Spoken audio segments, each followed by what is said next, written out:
Oz was born in China during World War II, where his parents were medical missionaries, and he was a witness to the climax of the Chinese Revolution. In 1949, he was expelled with many other foreigners in 1951 and returned to Europe, where he was educated in England.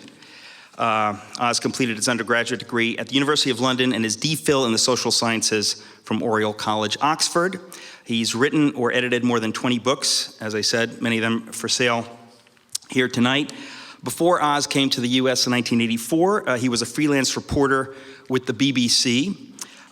He's been a guest scholar at the Woodrow Wilson Center for International Studies and a guest scholar and a visiting fellow at the Brookings Institution. From 1991 until just earlier this last year, he was a senior fellow at the Trinity Forum and a frequent speaker and seminar leader at political and business conferences in both the US and Europe. He's lectured at many, many universities, including Oxford and Cambridge, Harvard and Stanford. Never Yale, though, right? Yeah, oh, he has, okay. But it's interestingly not in the bio, Oz. He knows how to hurt me. Oz has also spoken at the White House, Capitol Hill, many other public policy arenas around Washington, D.C. Oz really, as a European visitor to the U.S. and an admirer but detached observer of American culture, he stands in the long tradition of outside voices who've contributed much to America's ongoing discussion about the state of the Union. And you'll see that from a number of his books. But it is really a particular pleasure for me to introduce my dear friend, Oz Guinness.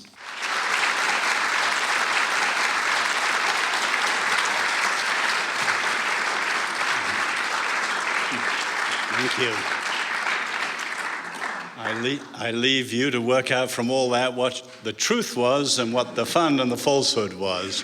But I would just say gently, Eric, there's no such thing as a British accent. There are English accents, and there's Scottish accents, and there are Irish accents, and there are Welsh accents, but there's no British accent.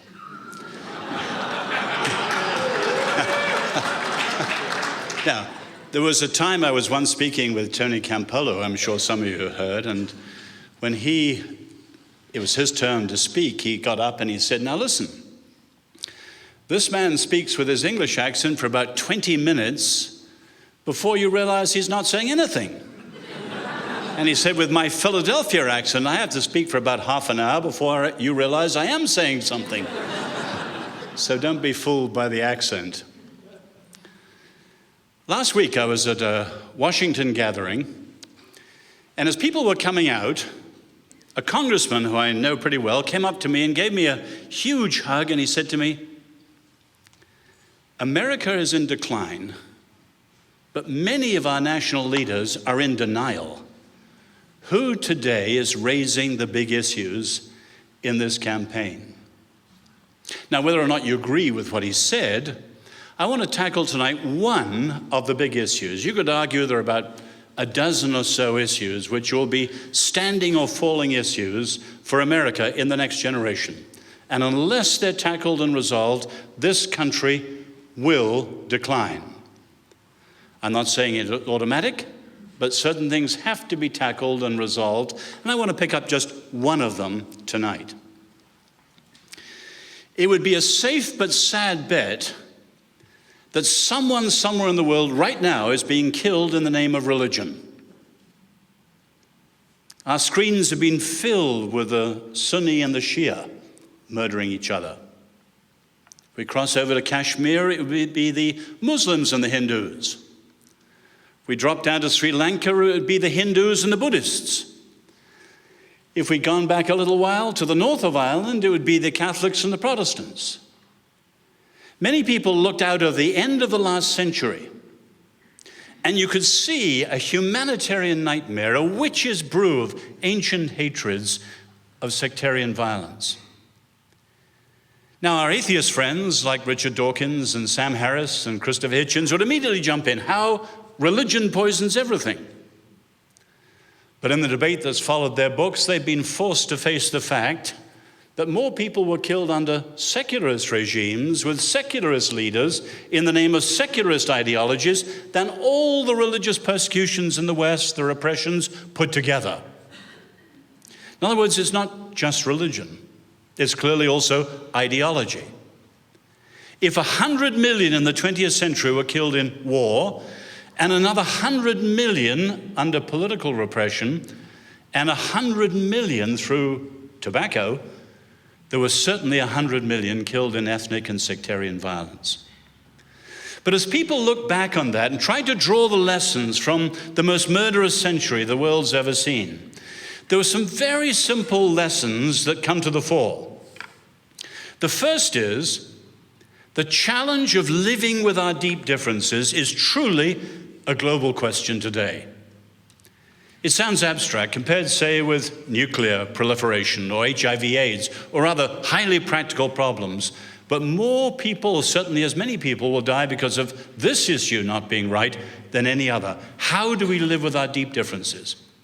In the globalized age, for obvious reasons like travel, or the media, or the massive movements of people in a world migrating, it's now said everyone is now everywhere, which is a little exaggerated, but compared with the past, that's certainly true.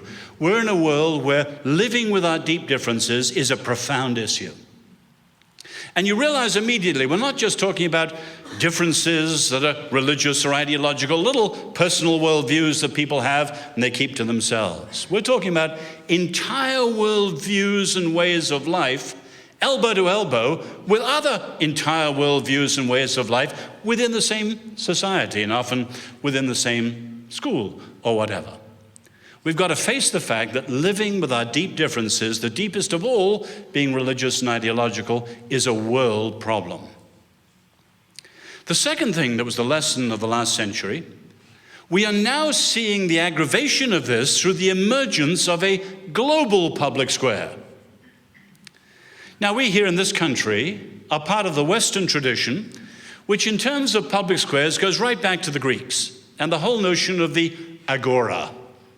The public square, the literal place in public where people could meet together to discuss, to debate, and to decide issues of common concern, the agora. For the Romans, the forum. Now, as things developed over the centuries since Athens and so on, we don't have a literal public square. It's not Lafayette Square or Trafalgar Square or the Place de la Concorde. It is the Congress or the House of Parliament or the French Assembly or whatever. But it's not only a formal place that's the public square, there's also the many expressions of the informal place. The op-ed pages of our paper, neighborhood discussions in coffee bars, but now, of course, the global public square through the rise of the internet. And among the many things the internet has done, one is very simple. Even when we're not deliberately speaking to the world, we can be today heard by the world, and the world can speak back. I first noticed that in power when Jerry Falwell from Lynchburg, not exactly the capital of the Western world, Jerry Falwell made rude remarks in a private situation in Lynchburg, Virginia, about Muhammad. And a week later, riots in Lahore. Rude remarks in Lynchburg, riots in Lahore. And of course, after that, we've had things like Salman Rushdie, the Danish cartoons, the Pope's speech at Regensburg, and there'll be no end to this. Today, even when we're not speaking to the world, it could be tonight I make some rude remark in the middle, one of you taping this, putting it across, and tomorrow somewhere in the Middle East or wherever, you could have some furious reaction. That's our world in the age of the World Wide Web and the internet. When we're not speaking to the world, we're now heard by the world. So the challenge of living with our deep differences is now transferred from the global public square, as we've understood in the West, to a grand public square that now potentially is worldwide. The third lesson that came up as people look back over the end of the last century is closer to home. This country, which James Madison described as having the true remedy for dealing with these things, living with our deep differences, religion and public life, and these various things, he described that as the true remedy. The framers called this the Novus Ordo Seclorum, the new order for the ages. But as you know well from your history, while the framers understood that they were tackling something quintessentially modern, this country was the first new nation. And as such, it tackled things that are now worldwide modern problems, but they were tackled here first and earlier than anyone else. But the rest of the world for a long time wasn't interested, because they were largely living with their traditional ways. So you take most European countries, for instance. Take my own, England, when I grew up. It was largely homogeneous. It had been shaped by many migrations, but it was largely homogeneous. The school I went to, about 500 boys, we had one person who was not white, and he was the son of a very wealthy Indian industrialist, as I remember. And just since I was a boy, London exploding with all the members of the Commonwealth coming to Britain. And you can see a diversity in London today which beggars the imagination of previous generations. But suddenly, when nations like England or Holland or France or many others wrestle with these challenges of exploding diversity, they suddenly realize America was onto something. A pluribus unum, out of many, one. But at the very moment the whole world realizes the significance of the American experiment, the United States is not doing so well herself. And you can think of how nearly 40 years now we've had endless controversies and endless lawsuits and endless acrimony through what's broadly understood as the culture warring. And clearly this country, which was and could be described as having the true remedy, today is not doing as well as she should. And in all sorts of areas you can see how contentious this issue is. Now I would argue, if we had longer, that this issue, getting it right, is absolutely pivotal to the American Republic, but it's also absolutely crucial for everyone of any faith who takes their faith seriously and wants to live it with integrity. So many of us have a deep stake in understanding this issue and resolving this issue, let alone, once again, being a city on a hill to the rest of the world, or what Pericles called a school to the world, or whatever. This issue has to be got right, or the American Republic is in deep, deep trouble.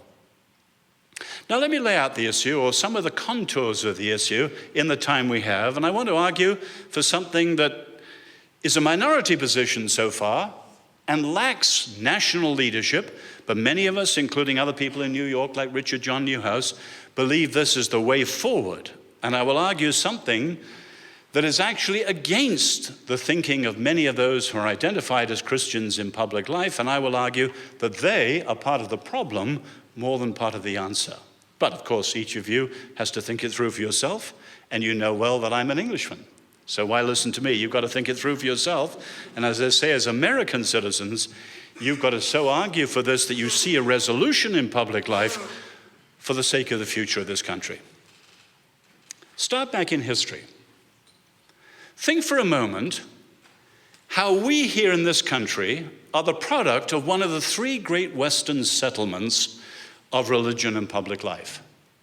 There are in fact many settlements, because each nation with its own history, its own culture, does it a slightly different way. But the big three are France, England, not Britain, England here, and the United States. And in each case, you have a formative event which casts a long shadow down the centuries, but in each case, each of them is under stress and threat and needs to be renegotiated under current conditions. At one extreme, you have the French.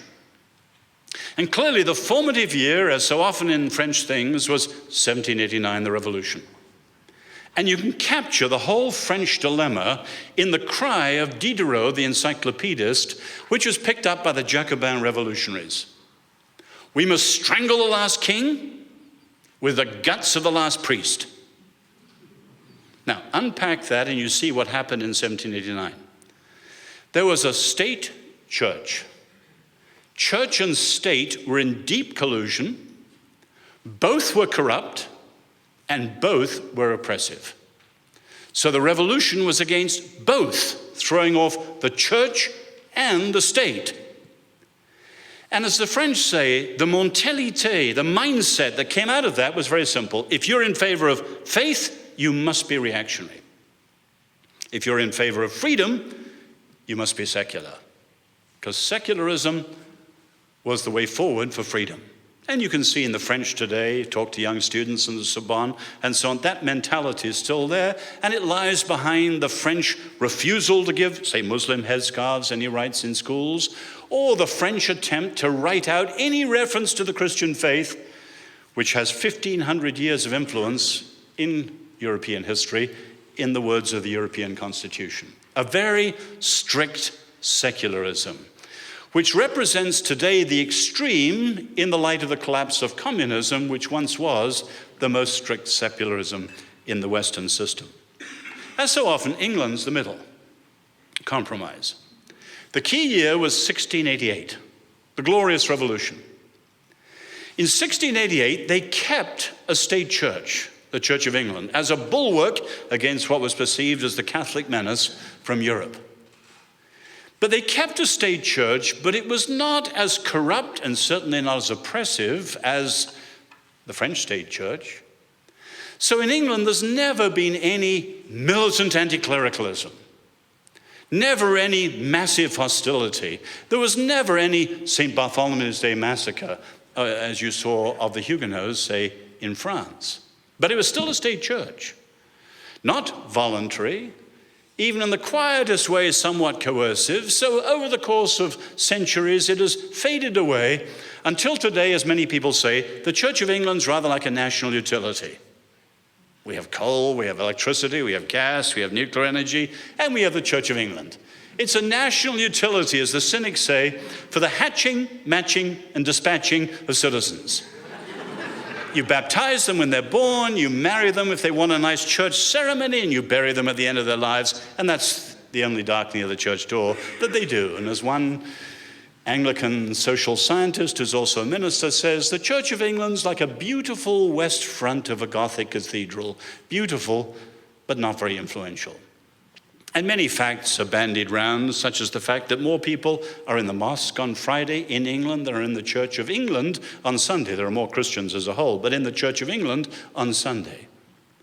A state church, not massively repudiated like the French, but a slow withering away over time, and of course today, immense confusion. And the United States is the other extreme. Key year here is New York in 1791. And the First Amendment. And as you know, the first 16 words of the First Amendment are the most decisive and the absolutely unique part of the Constitution, not separation of powers. Montesquieu had argued that way, way earlier. Switzerland had practiced it way, way earlier. But the First Amendment and the religious liberty clauses, absolutely unique. And for the first time, religion is solely voluntary.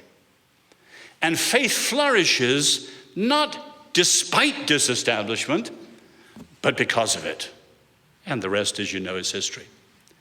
Now, what was, and here's the second point I want to make, what was the influence of that extraordinary, bold, and daring decision of the framers?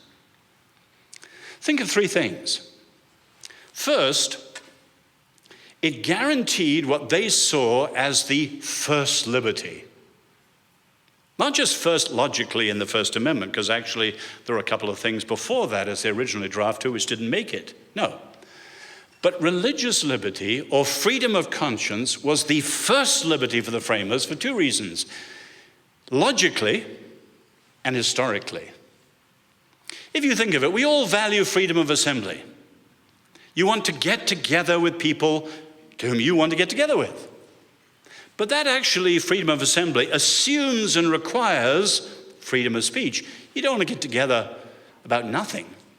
You want to get together with people to whom you want to talk about things that matter to you. And freedom of assembly assumes and requires freedom of speech.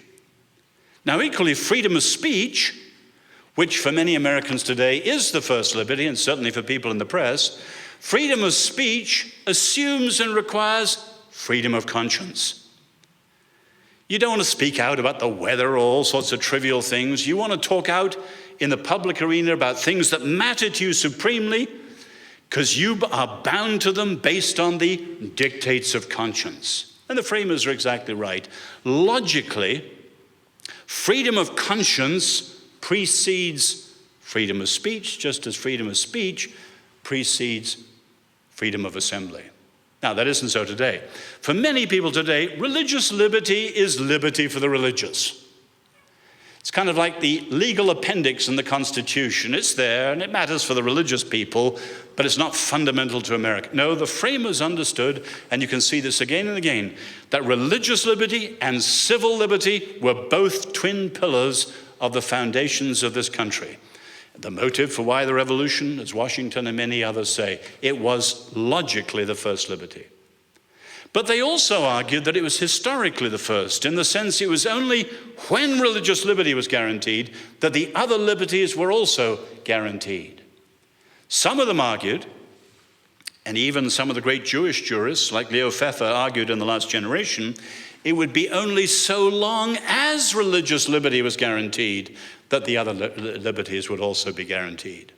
Now, that's very important today because we're in a culture where civil liberties now trump religious liberty. And we're in a culture where many people don't think fundamental principles. They try and stem evils by tackling things such as hate speech or hate crimes, rather than really guaranteeing what are the bedrock, positive, foundational freedoms. It was, for the framers, the first liberty, and that's eroded today. The second reason it was so bold and daring and decisive was that the First Amendment underlies the spiritual and social vitality of this country. Now, again, in many circles, that would be an odd statement today. If you ask many people, why are Americans so dynamic? Why are they so entrepreneurial? The answer would simply be free market capitalism, level playing fields, competition, all this sort of stuff. But if you think, capitalism came into this country, earlier in Europe, but into this country, several decades after the First Amendment. But the effect of the First Amendment was actually directly parallel to the effect of free market competition. What business people talk of as demonopolization is actually the equivalent to what the First Amendment speaks of as disestablishment. Religious liberty with equality for all is the equivalent of a level playing field and a free market competition. And you can see almost from the beginning the explosion of a spiritual, social entrepreneurialism that is a result of the First Amendment, and the way it touched things such as the early 19th century, the educational movement, all the little booster colleges being found across America, or the explosion of charitable outreach. It's said that both in Europe, above all in Britain, but also here in America, you have the greatest explosion of giving and caring almost in all human history, certainly rivaling Francis of Assisi or Basil of Caesarea in the 4th century. No other civilizations had anything like it. And much of it directly rooted to the faith communities reaching out in that way. And the third great effect was obviously in the reform movements. An explosion of reforms, not just the abolition, but supremely abolition, and many, many others. All of them lying in that entrepreneurial vitality released by the First Amendment. Incidentally, you might disagree with this, but that's why I think the present administration's faith-based initiatives are dead wrong.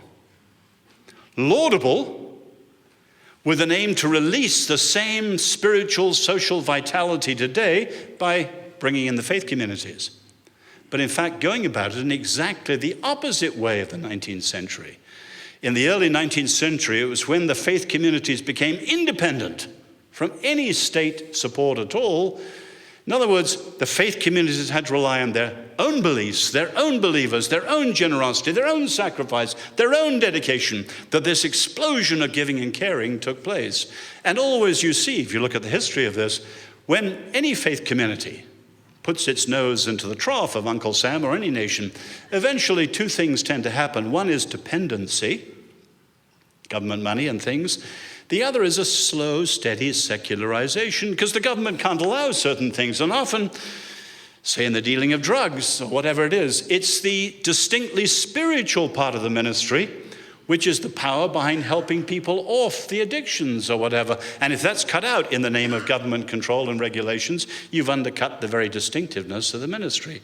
And I think the faith-based initiatives, particularly as they started out, are actually being incredibly counterproductive and don't deserve to be passed on. The president administrator is actually doing a better job, but the early ones, I think, were totally counterproductive if you understand your own extraordinary history and this contribution of entrepreneurialism because of the First Amendment.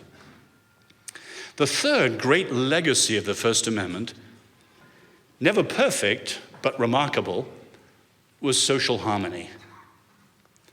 Now we've got to say immediately, never perfect. Catholics know well what the Know-Nothing movement meant, the vicious prejudice of even great Americans like Samuel Morse. Many of the Jews faced discrimination. Certainly there were egregious violations, but at the same time, I find many secular liberals cite those and they forget the founders got religious liberty most nearly right long before they got race right and long before they got women's issues right. Race and the women's issues lagged a long, long, long way behind, and some of the deepest American evils and hypocrisy lie in that history, whereas they did get religious liberty almost completely right from the beginning, although it was never quite worked out in the fullest, most consistent way in part of the 19th century. But when it did work out, and it was much better than any other nation in the world with such diversity, you can see it brought together two things rarely brought together in history and very difficult to bring together today. On the one hand, strong religious convictions, and there was liberty for that. On the other hand, strong political civility. Now, that's easy to say. And you all, as heirs of this extraordinary system, you almost yawn when you hear someone like me say that as a foreigner. But just think of countries elsewhere to see the contrast, because always contrast is the mother of clarity. Take Western Europe. In most of the post-war years, until the arrival of the British Commonwealth immigrants and the Muslim immigrants from the Middle East and North Africa, Europe was remarkably civil about religion, with one exception, Northern Ireland. But on the whole, Europe was remarkably civil. But any of you travel to Europe, you say, and you would be right to say, big deal. There's no religion in Europe to be uncivil about. So if you compare, say, parts of Europe with parts of this country where the Europeans came to, so take, say, Scandinavia. Go to Minnesota, church-going in Minnesota, still way above the American average, hovers around the 40%. Minnesota, much of it, 70%, where the Scandinavians are settled. What is it in Sweden itself?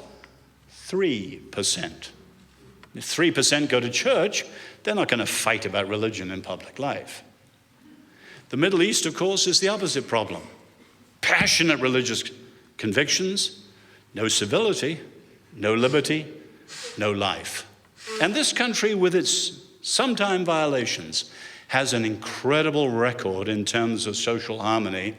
And while no one's utopian of thinking you can export this to the rest of the world any more than you can export democracy easily, there are lessons in the way the United States has done it, and unquestionably, the First Amendment is the greatest contribution towards social harmony. Now, of course, and here's thirdly, we're not there today. What are some of the factors that bedevil the present situation and take us a long way from the framers' original settlement? The obvious one, which is not actually the worst of the bedeviling factors, is the explosion of pluralism. Now, in the 18th century, the most diverse place on the earth, probably, were the Middle Colonies, Pennsylvania. Scores and scores and scores of little sects, but mostly Christian. Dutch, Scottish, German, Swiss, you name it, but all Christian, or mostly Protestant. And then came the Catholics, and then came the Jews. And in the early 19th century, the so-called Made in America religions, such as Mormonism or Jehovah's Witnesses. And you can actually trace right down till the late 50s. There was an incredible pluralism in this country, but it was loosely biblical, not with a capital B, but in the sense that the extraordinary religious diversity almost completely traced its ancestry back to the Bible. So Mormonism does not come from the Quran. Mormonism does not come from the Pali Canon or the Bhagavad Gita. It comes, however you like to see the derivations and distortions, from the Bible. And you can see in a loose way, not biblical with a capital B, let alone orthodox, most of the diversity right up till 1959 was biblical. Then in the 60s, there was an extraordinary transformation. First of all the secularists, who went from something like 2% to 9, 10, or 11%, the biggest change in the religious map in the 20th century. And of course, highly significant because mostly in the educated classes, touching the universities and the world of the press and media. And then since the 60s, the explosion of all the world's religions, the Buddhists who came in after the Vietnam War and the influx of the Muslims and so on. So today you have examples of all the world's religions somewhere in this country, probably mostly in California. The second factor is a slightly lesser factor, but worth noting. An expanding statism. In 1791, there was no church and state. There were churches in the plural and states in the plural. But there was no question that the relationship between the two, the churches, or if you like, the faith communities, were close and powerful spiritually and socially in people's lives. Not today. Since then, you've seen an almost flip-flopping. So in many ways, the state is powerful, maybe not physically, geographically close, but take April 15th. The state is powerful, unavoidable in people's lives, and many have a faith community, whatever it is, that's little more strong spiritually or socially than their membership of a golf club in some cases. There's been a turnaround. Now that's important because some of the worst decisions about religious liberty in the last 25 years have been made in the name of the state. Ironically, if you ask, and we didn't get into the law tonight, but if you ask many religious liberty activists which was the worst decision, many would cite the Smith case. Details don't bother us. But what's interesting is the Smith case was argued by the most conservative justice, who's also the most devout believer on the Supreme Court, in the name of the state. And you can see that things like zoning and regulations will prove more of a problem in the future unless religious liberty is kept strong. But it's the third factor that's the principal bedeviling factor. An emerging separationism. You've probably heard members of the religion right talking about the separation of church and state is not in the Constitution. Congresswoman Kathleen Harris argued that it was a myth and a lie in the last election. Now that would be a huge surprise to most Americans in your history. The separation of church and state is not as a word in the Constitution.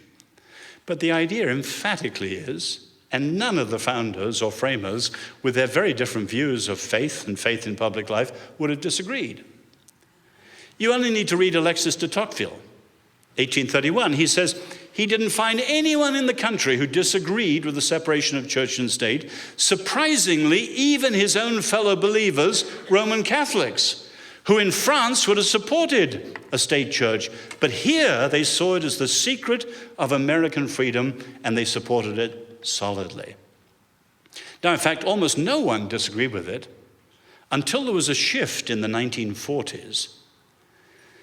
Encapsulated in the Everson case, but led by the so-called strict separationists. And they included not only atheists and Jews like Leo Pfeffer, they included certain Southern Baptists. In fact, the justices who strongly argued it into law were very devout Southern Baptists who saw that that strict separation was a good way of keeping Catholics out of public life. And one of them, sadly, was also a member of the Ku Klux Klan. In other words, the Baptists who were involved in that had a very, very mixed record. But that was something new. It was called separationism or strict separation. And the idea came that religion is inviolably private and the public square is inviolably secular. Now, Jefferson, the author of the Wall of Separation phrase, borrowed from Roger Williams, Jefferson never practiced that. Any of you know Mr. J. Our son was at the University of Virginia and know all that very well, living in Virginia. Mr. J., who wrote to the Danbury Baptists on a Friday in 1801 about the wall of separation, on Sunday he went to the largest church service in America, which was where? Under the roof of the Capitol. And every single Sunday he was president and in town, he went there and contributed to the funds. He invited Episcopalians and Baptists into the White House, into the Treasury, and to many of the executive branch buildings. As I put it, his wall of separation, which for him was a very utilitarian notion, was not a strict, straight line like the separation is today. It actually is a sort of wavy line, rather like his serpentine walls at Monticello or in Charlottesville at large. Separationism, though, is the problem because it forms one of the extremes in the current culture wars, which leads me on to where we are now. The options that we face today, and this is where you as citizens have to make up your own mind, if there's to be a resolution of the culture warring, and of course religion is just the holy war front of a much wider culture war. As I and a good many others, but not the majority, see it, there are two extremes and a positive alternative. At one extreme, you have what both Richard Newhouse and I call the sacred public square. Not an established church, but a preference, a privileging of one, such as those in the religious right who argue for Christian school prayer in the public schools.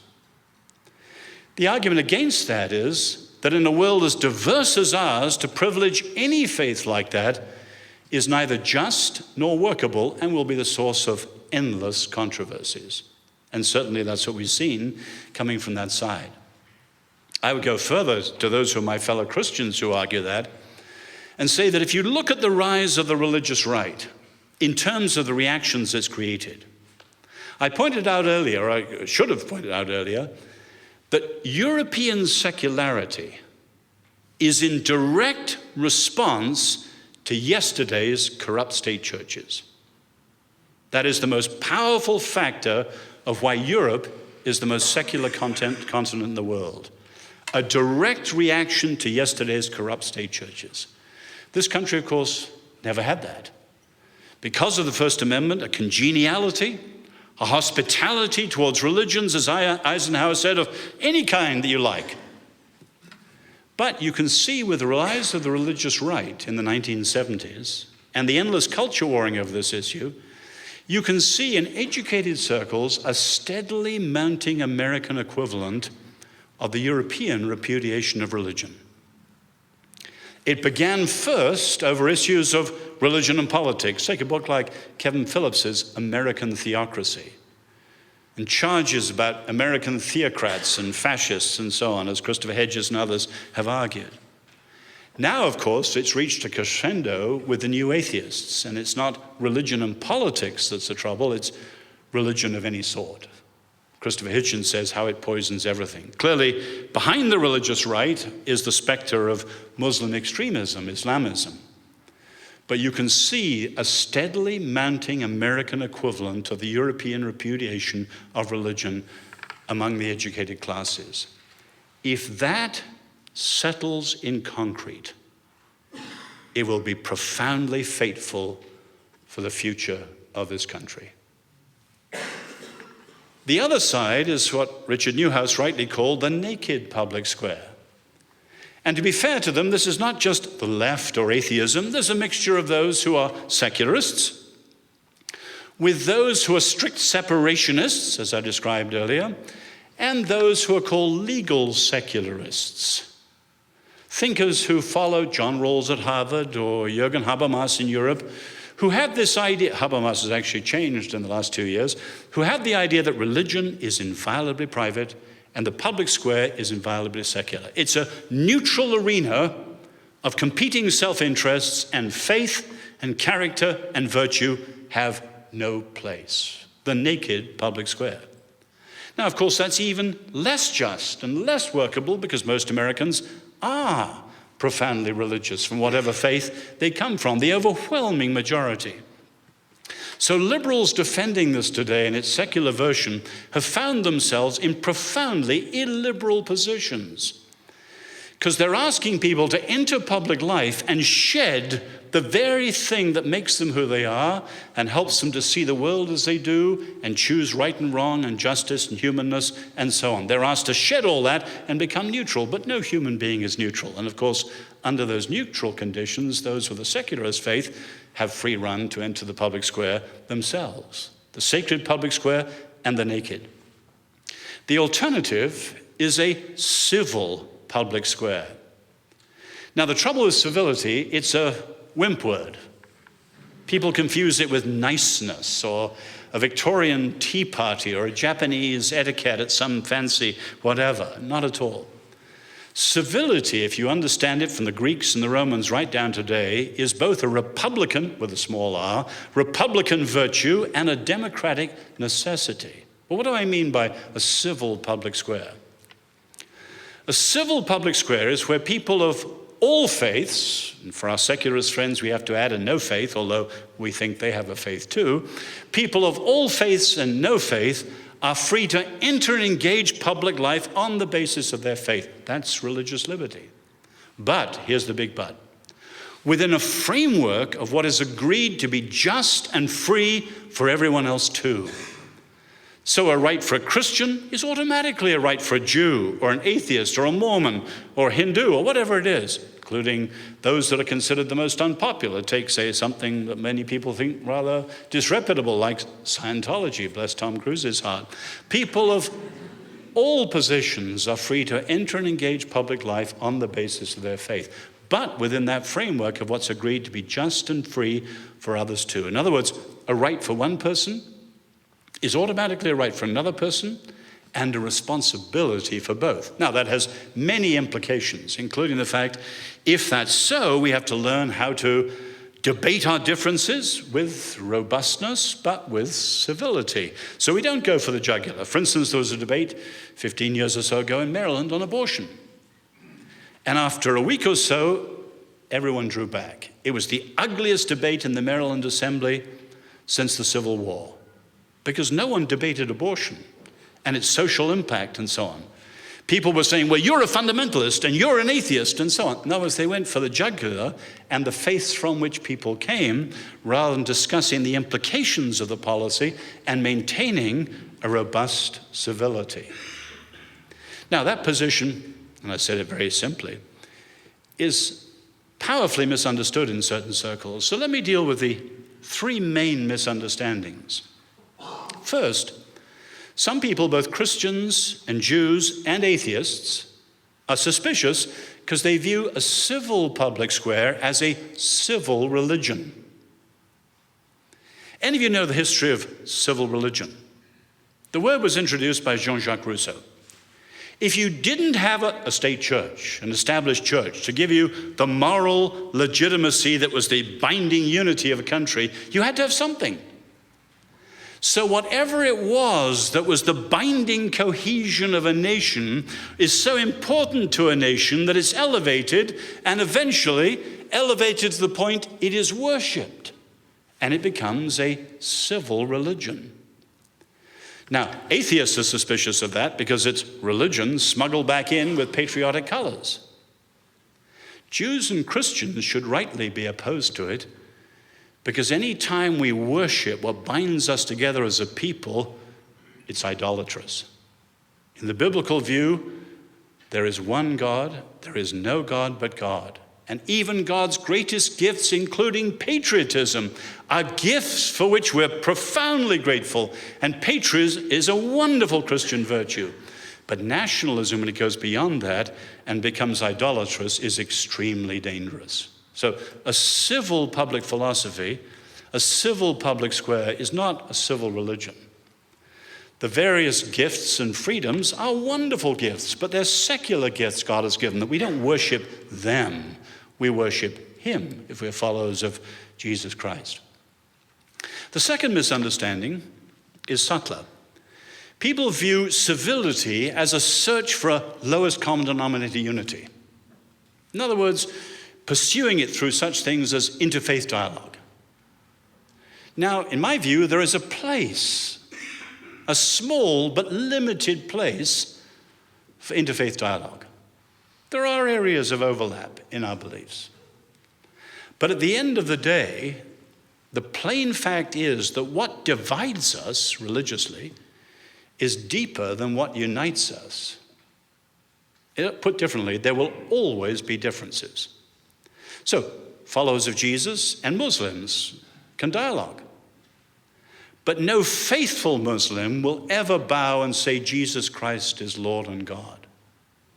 And no faithful follower of Jesus will ever compromise a belief that he is Lord and God. And nothing, including the state or anything else, will seduce us into saying no. There are differences that will never be bridged if we're each faithful to our faiths. And of course, the difference between the Abrahamic faiths and, say, the Eastern faiths is even larger than that. There is a useful place for interfaith dialogue. But when you see responses to the call for the Muslim common word and so on, I think it's fundamentally flawed. There will be no unity achieved through interfaith dialogue alone. This approach of a civil public square is rather creating a framework within which, first, we can be ourselves with our differences, which make all the difference to us, of which we're convinced, based on freedom of conscience, that they are true. And we can also negotiate those differences with people who hold very different views, but robustly and civilly. And my own illustration of this is the Queensberry rules in boxing. Regardless of what you think of boxing, there's no question its history has been brutal. So much so, if you know the Romans, who were not exactly unbrutal and loved their gladiatorial games in which millions of animals died and maybe 1 million human beings died, the Romans banned boxing as too brutal. But it was, and in the 1850s, 100-round fights in the bare-knuckle contests, and often one or other died at the end of it.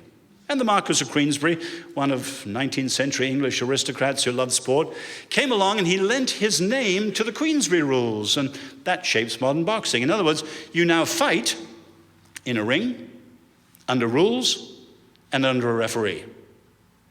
Now, they touch gloves at the beginning, and they don't punch below the belt if they don't want to be disqualified, but they still fight. And that, in many ways, is a picture of democratic civility. There are deep differences that are competitive. One or other will prevail. Wilberforce fought nearly 20 rounds, year after year after year after year, until abolition knocked out slavery in Britain forever, and so on. In other words, civility is not a wimpish look for lowest common denominator. If we talk long enough, we love each other long enough, we'll all fall in a heap and have one grand agreement in the middle. No. The culture wars is not wrong because of the issues it's about. Life is important. Families are important. Truth is important. Character and leadership important. The issues are actually crucial for the future of civilization. It's the manner in which it's being fought out. And we need to see that civility is a civility with convictions and yet with competition. So when we disagree with people, it's robustly, as I keep saying, but we don't go for the jugular. It's also with civility. The third great disagreement usually comes from fundamentalists, and in the last couple of years comes from the new atheists. And that is that civility is a form of false tolerance. We'll have to accept all these crazy ideas that people believe in this way. Now, I used to hear that for a long time from my fundamentalist friends, but you can read it in Richard Dawkins. One of the features of the new atheists, they don't just refuse to tolerate what they see as extremists, they refuse to tolerate moderates who tolerate extremists.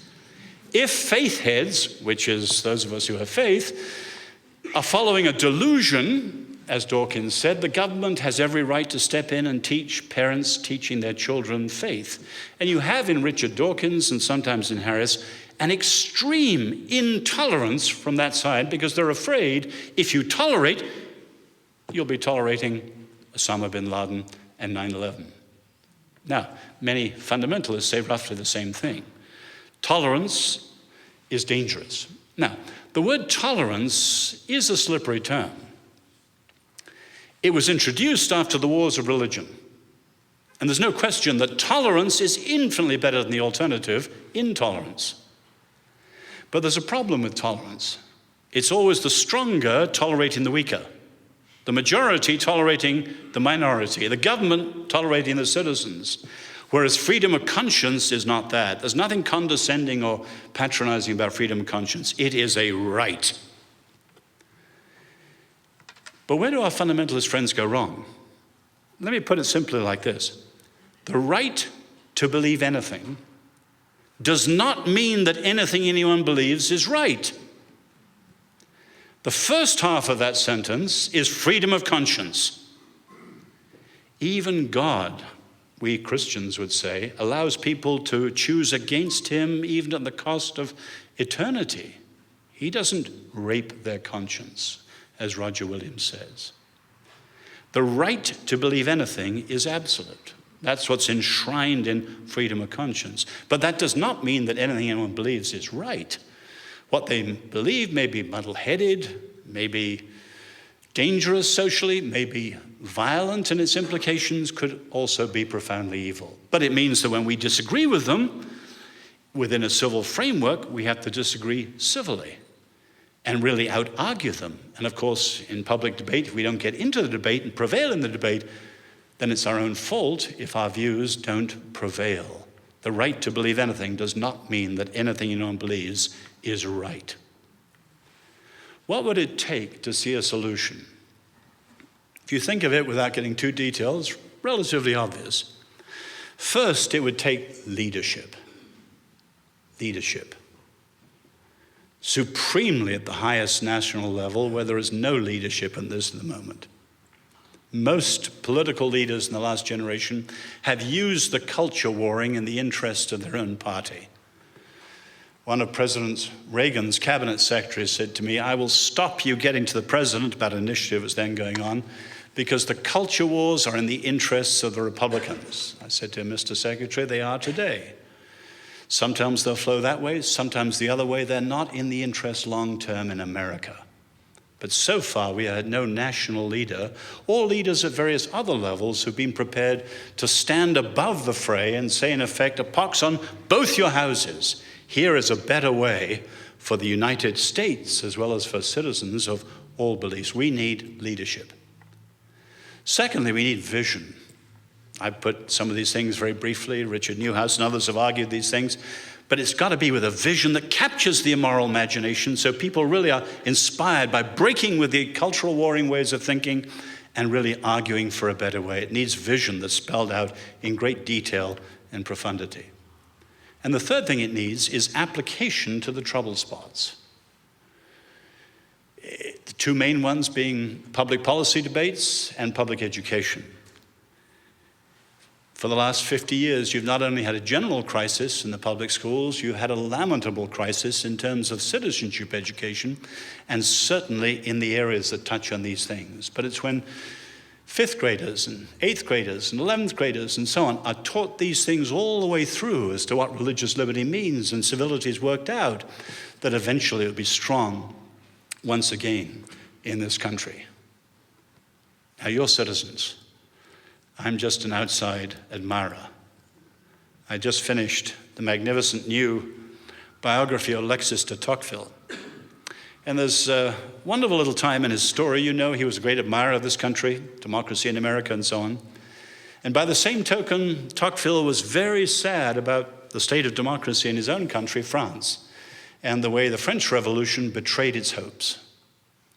And towards the end of his life, Tocqueville remarked, "With a revolution, as with a novel, the hardest part to invent is the ending. But there's an extraordinary challenge to your generation to see if there are enough people with the understanding, with the courage to stand up and make a difference and see the great promise of the American Republic fulfilled." You care because you're citizens. I'm just an admirer. I also care because as a follower of Jesus, it's important for me to be able to have the freedom to enter and engage public life. And what's at stake is not only political, it's also the individual freedom for all of us. Who will pick up that challenge in this generation?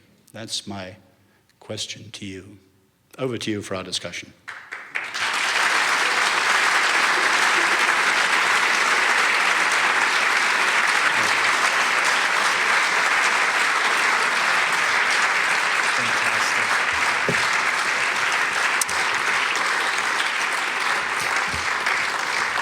Thank you so much, Oz. We have a little bit of time for Q&A, and I think we're going to open up some of these windows here. It is hot, is it not? Yes. Can somebody, we had somebody on that. Maybe their shift is over now. If whoever's supposed to open the windows, if they can do that now, they won't be interrupting anything. Everyone's asleep. So it is really hot, so let's do that so we have a few more minutes okay, and we're going to end at 8:15. Thank you very much for those excellent remarks. My question is about Europe. It's atheism, I would say, and I think you've intimated, is a relative atheism, but still significantly different from that of the United States. And I'd also characterize it as an atheism from apathy, if you will, rather than from militancy. It wasn't driven by the Dawkinses old or new. My question to you, assuming you accept that premise, is Europe's gradual evolution into relative atheism a positive or negative trend for the well-being of European society, and why? I would challenge that Europe is moving towards atheism. Actually, there are a lot of qualifications. For instance, if you look at the leadership generation, they are unquestionably heavily secular. But just as they were reacting against corrupt religion in previous centuries, you can see the younger generation, brought up with a huge vacuum, is into all sorts of crazy things, New Age spirituality above all. Also, you can see that what's often called secularism is not actually. So one social scientist looking at England says there's no strong beliefs, but there's a powerful sense of belonging. And actually people have some sort of residual sense of faith, and it comes out in all sorts of ways. So I would dispute that Europe is as secular as people think.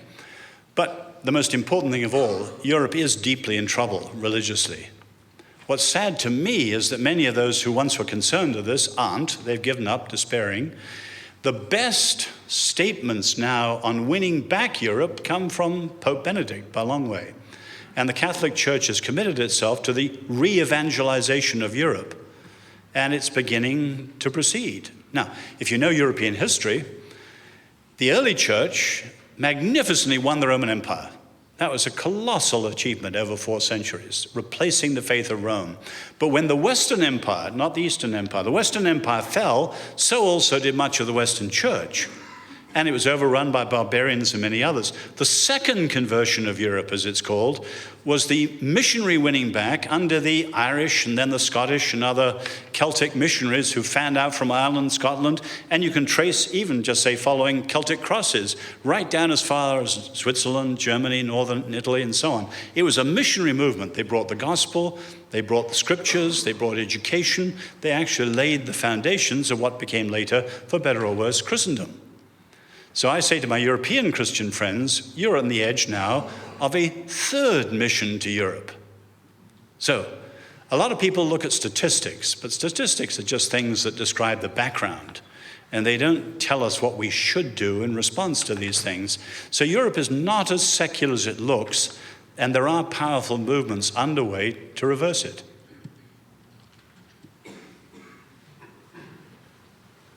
What's a good short question to ask our candidates in this election that gets at this issue of civility?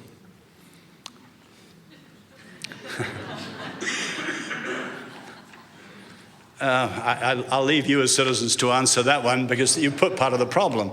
You have to have that good, short thing. And obviously, among the factors is not just the culture warring, but things like sound bites on television, the entertainment style of the media, the hate and fear-driven nature of things like direct mail. In other words, we need to examine all the technological factors which are aggravating the problem.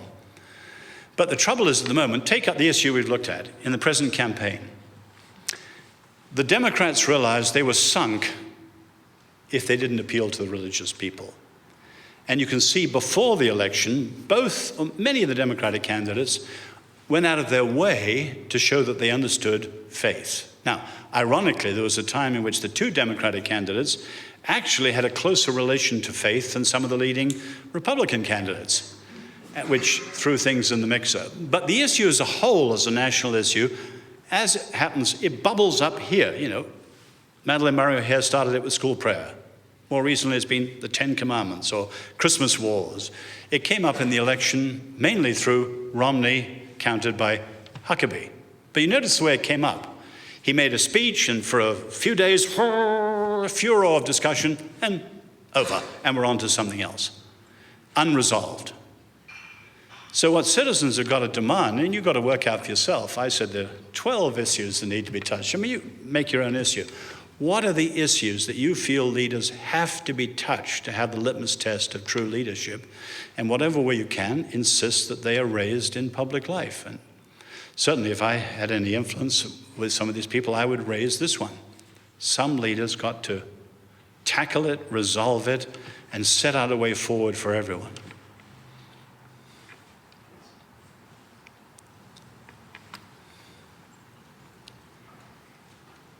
Hello, this is my first time here, so hopefully it's all right if I ask a question. You brought up John Rawls. Sorry. Brought up what? Okay.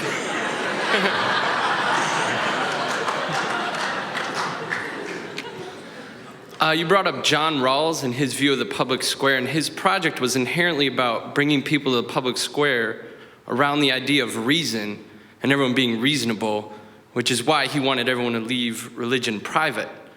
And it strikes me as perhaps your project is extremely similar, but you want everyone to come to the public square under the banner of civility. And perhaps people coming to the public square have very uncivil stories. So how is your project different from his? And what do you do with people who need to come to the table, but perhaps are not very civilized, or their stories aren't very civilized? Rawls' notion of a publicly accessible reason is actually an Enlightenment myth, which is common to certain secular liberals, but isn't shared by most people.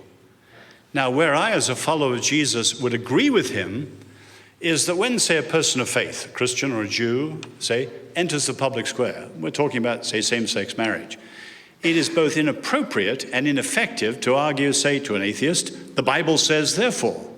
The atheist doesn't believe in God, he doesn't read the Bible, he doesn't accept that authority, it's not persuasive. So what I'm saying, that people of faith have the freedom to enter and engage, the responsibility to enter and engage, they have to have, put simply in the old Christian language, have a powerful persuasive case, know how to make a persuasive case. So say you take the Apostle Paul. When he's preaching in a synagogue, he expounds the Torah. When he's in the Areopagus, he doesn't start with the Old Testament, he starts with Cretan philosophers and so on. In other words, Christians need to know how to make their case to whoever they're in ways that are publicly persuasive. They may not be saying the Bible says therefore and hitting people over the head. That will be neither appropriate nor effective. So I agree with him. We have to have publicly persuasive arguments. But the idea that there's a common rationality, which we'll all agree with if we leave our faith in the private sphere, is a myth. Now, he used to agree with Habermas. Habermas has gone back on Rawls and now says people of faiths have a legitimate place, an important place to play in public life. If you think these conversations are valuable, would you do us a favor and please like this video and subscribe to this channel? When you do that, you help us get these conversations out to a wider audience by telling YouTube that people are interested in this. Also, you can go to SocratesInTheCity.com, sign up for our newsletter, and you can check back every week. There's new stuff here every week. Thank you for tuning in.